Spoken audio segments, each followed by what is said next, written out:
तसं तर म्हटलं तर मखानालाही थोडंसं तेल किंवा तूप टाकून आणि मीठ टाकून तुम्ही खमंग भाजू शकता.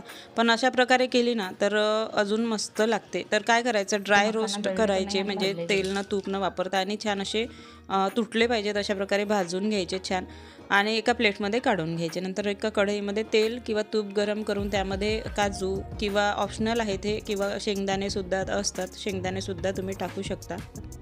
त्यामध्ये पेरी फेरी मसाला टाकलेला आहे मी. तुम्ही याच्या व्यतिरिक्त नसेल तर हळद आणि तिखट आणि थोडं चाट मसाला असं टाकून तुम्ही ते भाजू शकता. थोडं मीठ टाकायचं.